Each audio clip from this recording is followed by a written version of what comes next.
তোর যেই পোস্টটার মধ্যে তুই এরকম করতে চাস, দেখ আমার নামের ডান দিকে 3টা ডট আছে, হ্যাঁ, ডটের মধ্যে ক্লিক করবে। ক্লিক করার পরে এডিট প্রাইভেসি 4 নম্বর অপশানটাতে ক্লিক করবে। ক্লিক করার পরে এনে 3 নম্বর অপশান যে ফ্রেন্ড অ্যাকসেপ্ট, যেটা এনে ক্লিক করবে। ক্লিক করার পরে তোর এখান থেকে তুই যারে সিলেক্ট করবি, ধর আমি আশরাফুল সিলেক্ট করলাম, সিলেক্ট করে আমি ডান দিয়ে দিলাম, ঠিক আছে। তাহলে এখন আমার এই পোস্টটা সেভ দিয়ে দিলাম। এই পোস্টটা এখন আর আশরাফুল দেখতে পারবো না।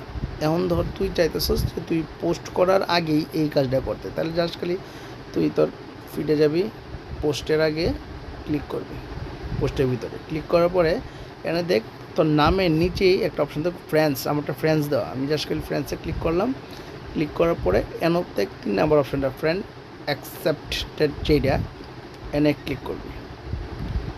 দেন ক্লিক করার পরে এখান থেকে তুই যারই মাইনাস করে রাখবি ওই আর তোর পোস্ট দেখতে পাবো। ধরো আমি আশরাফুল আবার এনে মাইনাস করে দিলাম, এই যে লাল হয়ে গেছে। এখন আমি যদি এনে তোর ডান দিই, দেখ সবার নিচে ডানের উপরে একটা অপশন আছে সেট ডিফল্ট অডিয়েন্স, মানে তুই যে সেট ডিফল্ট আছে তাহলে তুই যতবারই এখন তো পোস্ট করবে এদেরকে বাদ দিয়ে তোর পোস্টগুলো সিলেক্ট করবো, মানে তোর পোস্টগুলো তোর সিলেক্টেড মেম্বারগুলো দেখতে পারবো না, ঠিক আছে।